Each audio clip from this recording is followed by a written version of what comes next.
एक दिन की बात है। राजेंद्र भाई साहब हमारे घर आए। वे मेरे पति के बहुत अच्छे दोस्त थे।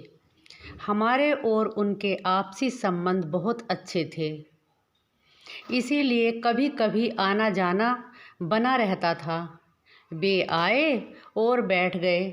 मैंने उन्हें पानी दिया और घर परिवार के बारे में पूछा, लेकिन वे चुपचाप रहे।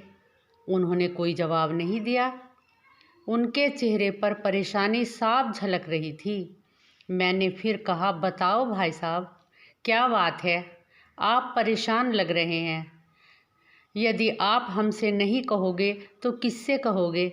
आखिर दोस्त ही किस लिए हैं? मैं यह बात कर ही रही थी कि इतने में मेरे पति भी आ गए। बता भाई राजेंद्र, क्या बात है? क्यों परेशान है?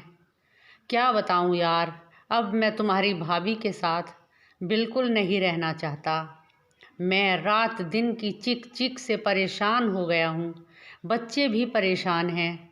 बहू भी उनके साथ रहना नहीं चाहती। पूरा दिन तुमने ये नहीं किया, वो नहीं किया। यह रसोई गंदी क्यों है? खाने में इतना तेल क्यों है? सुबह जल्दी नहीं उठते और ना ही जाने क्या क्या पूरा दिन चिड़चिड़ी रहती हैं।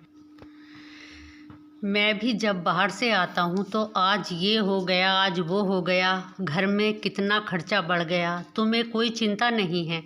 तुम इन बच्चों को डांटते नहीं हो। बहू को सर पर चढ़ाकर रखा है। एक की जगह चार खर्च करती हैं। कभी कभी तो बिना सर पैर की बातें करती हैं। भाई साहब सुनाते जा रहे थे और हम दोनों उनकी बातें सुन रहे थे। कह रहे थे कि अब तो बेटों ने भी हाथ खड़े कर दिए कि पापा, हम माँ के साथ नहीं रह सकते। हम अपने हिसाब से रहना चाहते हैं। रात दिन की इस कलह में हम नहीं रहना चाहते।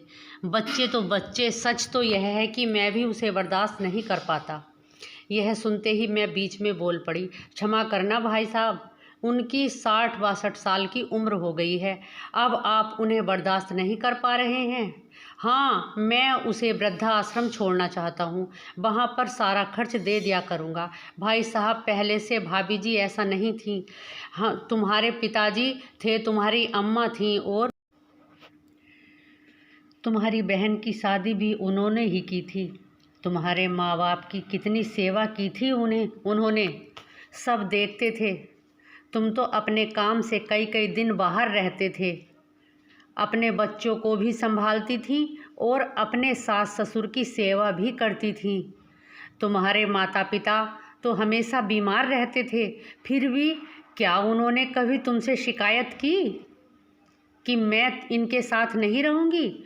और तुम्हारे दोनों बेटों को पढ़ा लिखा कर शादी विवाह करके तुम्हारे घर को स्वर्ग बनाया।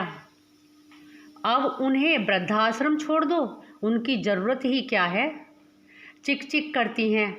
कभी सोचा है कि यह पहले तो ऐसे नहीं थी, अब क्या हो गया? आप उन्हें किसी मनोचिकित्सक को दिखाइए।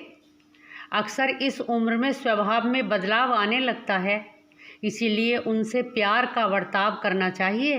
और तुम तो जीवन साथी हो, वो तुम्हारे हर सुख दुख में, उतार चढ़ाव में तुम्हारे साथ खड़ी रही। आपको तो उनके बारे में ऐसा नहीं सोचना चाहिए।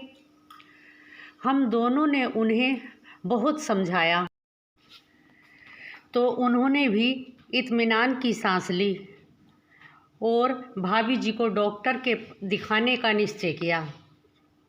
कुछ दिन उनका एक मनोचिकित्सक का इलाज चला, फिर धीरे धीरे उनके व्यवहार में अंतर आने लगा।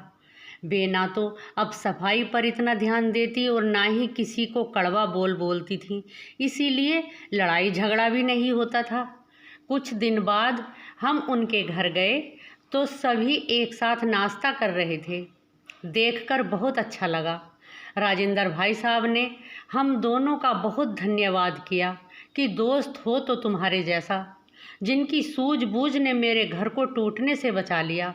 और भाभी जी को तो कुछ पता ही नहीं था कि क्या हुआ है। वह खुश थीं।